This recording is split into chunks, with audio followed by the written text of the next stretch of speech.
Hi friends, எல்லோருக்கும் வணக்கம். எல்லோரும் எப்படி இருக்கீங்க? நல்லா இருக்கீங்களா? இன்றைக்கி நம்ம அடுத்த பாட்டு தான் பார்க்க போகிறோம். அதுக்கு முன்னாடி நீங்கள் நம்ம சேனலுக்கு ஃபஸ்ட் டைம் வரவங்களா இருந்தீங்கன்னா சேனலை மறக்காமல் சப்ஸ்கிரைப் பண்ணிக்கோங்க. அதுக்கப்புறம் ரொம்பவே முக்கியமான விஷயம், வீடியோ ஸ்கிப் பண்ணாமல் பாருங்கள் ஃப்ரெண்ட்ஸ். அப்போ தான் நான் சொல்கிற கதையோட தன்மையை நீங்கள் புரிஞ்சுக்க முடியும்.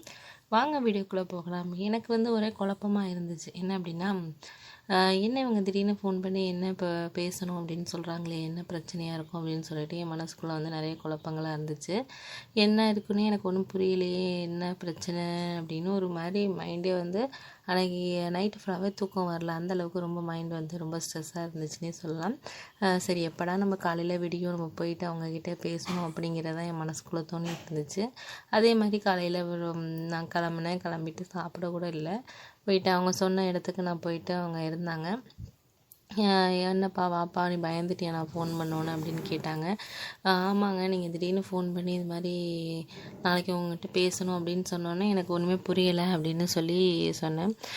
ஒன்றும் பிரச்சனை இல்லை, அது என்ன ஒரு பிரச்சனைனா அதை எப்படி ஒன்றுக்கிட்ட நான் சொல்கிறதுனே எனக்கு தெரியல. அதை ஒன்றுக்கிட்ட எனக்கு சொல்லுனா நீ என்னை பற்றி நினப்பேன்னு கூட எனக்கு அந்தளவுக்கு ஒரு குழப்பமாக இருக்குப்பா.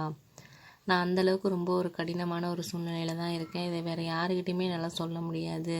இந்த பிரச்சனைக்கு நீ தான் தீர்வு கொடுக்கணும் அப்படின்னு சொல்லி எனக்கு ரொம்ப ஒரு குழப்பமாக இருக்குது அப்படின்னு சொன்னாங்க. நான் உடனே சொன்னேன், நீங்கள் ஃபஸ்ட்டு என்ன விஷயம் அப்படிங்கிறத சொல்லுங்கள். அப்போ தானே நான் உங்ககிட்ட என்ன பிரச்சனைன்னு சொன்னால் தானே அதுக்கு நான் சொல்யூஷன் கொடுக்க முடியும். நீங்கள் என்ன பிரச்சனைன்னு ஃபஸ்ட்டு சொல்லுங்கள் அப்படின்னு சொன்னேன்.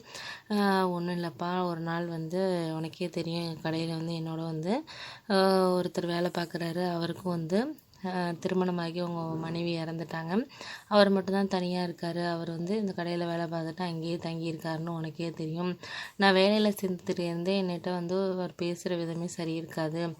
ஒரு மாதிரி வலிகிற மாதிரி தான் பேசுவேன். ஆனால் இருந்தாலும் அவாய்ட் பண்ணிவிடுவேன். எனக்கு இதெல்லாம் ஏன்னா நம்பிக்கையாக நீ வேலைக்கு சேர்த்து விட்ருக்க, அதனால் நான் நம்ம பேரை கெடுக்கக்கூடாது அப்படின்னு சொல்லிட்டு நான் வேலையில் மட்டும்தான் இது பண்ணுவேன். முதலாளியாச்சும் கேட்டால் மட்டும் பதில் சொல்லுவேன். வேறு எதுவும் அனாவசியமாக நான் பேச மாட்டேன். அந்த மாதிரி தான் நடந்துக்கிட்டு இருந்தேன். அன்றைக்கி ஒரு நாள் என்னாச்சுன்னா, நைட் எங்கள் குடோனில் எல்லாமே சாப்பாட்டு ஜாமான்லாம் எடுத்து வைக்க சொல்லி சொன்னாங்க. ஏன்னா ஆர்டருக்கு முடிச்சுட்டு எடுத்து வைக்கணும் அப்படின்னு சொன்னாங்க. அதெல்லாம் நான் கழுவி எடுத்து வச்சுட்டு இருந்தேன். அப்போ அவரும் என் கூட தான் இருந்தார். திடீர்னு என்ன ஆச்சுன்னா கரண்டு போயிடுச்சு. அதுக்கப்புறம் எங்கள் 2 பேருக்குள்ளே அந்த நேரத்தில் 2 பேரும் நாங்கள் மட்டும்தான் இருந்தோம். எங்களுக்குள்ளே எல்லாமே நடந்துடுச்சுப்பா. அதாவது என்னையும் அறியாமல் எங்கள் 2 பேருக்குள்ளே அந்த நேரத்தில் எங்களையும் அறியாமல் நாங்கள் ஒன்று சேர்ந்துட்டோம். அவரும் இது பண்ணணும்னு பண்ணலை, நானும் அவங்களுக்குள்ளே இருக்கணும் அப்படிங்கிற ஒரு எண்ணத்தில் இல்லை. திடீர்னு ஒரு நினைக்க முடியாத ஒரு விஷயம் நம்ம வாழ்க்கையில் நடக்கிற மாதிரி ஒரு நிமிஷத்தில் எல்லாம் நடந்து முடிஞ்சிருச்சுப்பா. அதுக்கப்புறம் என்னாச்சுன்னா, நான் எனக்கு ரொம்ப அதை நினச்சி ஃபீல் பண்ணேன். ஒரு 2 நாளைக்கு கூட நான் வேலைக்கு கூட போகல. அந்தளவுக்கு என் மனசு என்னையும் ரொம்ப காயப்படுத்துனுச்சு. என்னடா நம்ம இப்படி நடந்துக்கிட்டோமே அப்படிங்கிற மாதிரி எனக்கு ஒரு மாதிரி கஷ்டமாக இருந்துச்சு. சரி அப்படின்னு சொல்லிட்டு நானும் என்ன பண்ணேன், சரி இதையே நம்ம வேலையை விட்டால் நம்மளுக்கு ரொம்ப கஷ்டம், வெளியில் தெரிஞ்சாலும் இது ரொம்ப நம்மளுக்கு சங்கடமாக இருக்கும். நீ வேறு வேலைக்கு சேர்த்து விட்ருக்க, அதோட என் ஃப்ரெண்டு நேம் வேறு கெட்டு போவோம் அப்படின்னு சொல்லிட்டு நானும் சரி அப்படின்னு சொல்லிட்டு மறுநாள் முதலாளிகிட்ட உடம்பு முடியலை அப்படின்னு சொல்லிட்டு எப்போதும் போல் வேலைக்கு போனேன். வேலைக்கு போனதுக்கப்புறம் அவர் என்கிட்ட ரொம்ப க்ளோஸாகவே பேச வந்துக்கிட்டு இருந்தார். நான் அவர்கிட்ட எவ்வளோ சொல்லி பார்த்துட்டேன், இது மாதிரி நீங்கள் தப்பாக நினைக்காதீங்க, நான் அன்றைக்கி ஏதோ நம்மளுக்குள்ளே நடந்துருச்சு, அதை நினச்சிக்கிட்டு நீங்கள் என்கிட்ட ரொம்ப அட்வான்டேஜ் எடுத்துக்காதீங்க, எனக்கு ஃபேமிலி இருக்குது அப்படின்னு சொல்லி நான் அவர்கிட்ட எவ்வளோ சொல்லி பார்த்துட்டேன். ஆனால் அவர் கேட்குற மாதிரியே தெரியல. என்னை ரொம்ப அந்த விஷயத்தில் ரொம்ப வற்புறுத்துகிற மாதிரி சில சமயங்களில் நடந்துக்கிறாரு.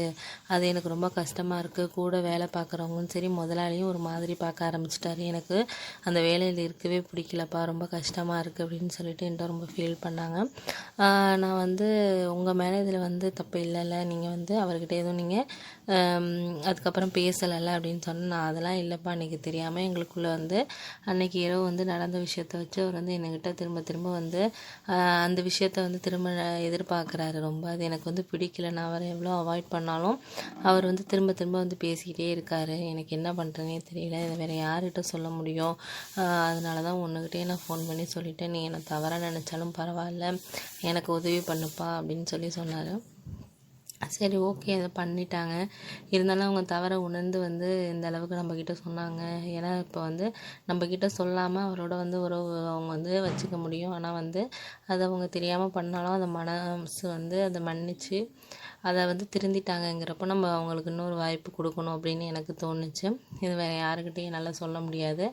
அதனால் நானே ஒரு முடிவு எடுத்தேன். என்ன முடிவு எடுத்தேன்னா, அவங்க அந்த கடையில் வேலை பார்க்குற வசதி தானே பிரச்சனையாக இருக்குது அப்படின்னு சொல்லிட்டு எனக்கு தெரிஞ்ச ஃப்ரெண்டோட ஒரு இடத்துல வந்து வேலைக்கு சொல்லியிருந்தேன். அவங்க வீட்டு வேலை தான். அவங்க வீட்டில் வந்து அவங்க அம்மாவை பார்த்துக்கணும், வயசானவங்க. அவங்கள பார்த்துட்டு அவங்களுக்கு சாப்பாடு கொடுக்குறது அது மட்டும்தான். அப்படியே தான் வேலை இருக்கும். அந்த வேலைக்கு வந்து அவன் சொல்லியிருந்தான் என்கிட்ட, யாராச்சும் ஆள் இருந்தால் சொல்லுங்கடா அப்படின்னு சொல்லியிருந்தான். அதுக்கப்புறம் எனக்கு யோசனை வந்துச்சு. சரின்ட்டு நான் இவங்கள வந்து அந்த இடத்துலேருந்து இந்த இடத்துக்கு வந்து வேலைக்கு வந்து நான் சேர்த்து விட்டேன். இப்போ வந்து அவங்க ஒழுங்காக வேலைக்கு போயிட்டுருக்காங்க. அவங்க ஃபேமிலியும் நல்லபடியாக போயிட்டுருக்கு. அன்றைக்கி கூட ஒரு நாள் வந்து கொஞ்சம் நாளைக்கு முன்னாடி கூட பார்த்தேன். என்னம்மா எப்படி இருக்கீங்க என்னென்னு கேட்டேன். ரொம்ப நல்லா இருக்குப்பா, நீ வந்து அன்றைக்கி செஞ்ச உதவியால் தான் நான் அந்தளவுக்கு நல்லபடியாக இருக்கிறேன். நீ அன்றைக்கி வந்து எனக்கு வந்து ஹெல்ப் பண்ணாமல் இருந்திருந்தேன்னா கண்டிப்பாக வந்து நான் வந்து அந்த உறவுலையும் இருக்க முடியாமல் என்னோடய லைஃப்லேயும் இது பண்ண முடியாமல் நான் ரொம்ப கஷ்டப்பட்டு போயிருப்பேன். எனக்கு வந்து நீ தக்க சமயத்தில் உதவி பண்ண, இந்த உதவியை நான் எப்போதுமே மறக்க மாட்டேன்ப்பா. உங்கள் அம்மா வந்து உன்னை ரொம்ப நல்லா வளர்த்துருக்கா. இந்தளவுக்கு ஒரு பக்குவமான பையனை வந்து வளர்க்குறது ரொம்ப கஷ்டம் அப்படின்னு சொல்லி அவங்க சொன்னாங்க என்கிட்ட. இந்த கதையை அவங்கக்கிட்ட நான் சொல்கிறேன்னா, எதுவுமே வந்து ஒரு சில நேரங்களில் நம்மளை அறியாமல் சில விஷயங்கள் நடந்துடும் வாழ்க்கையில்.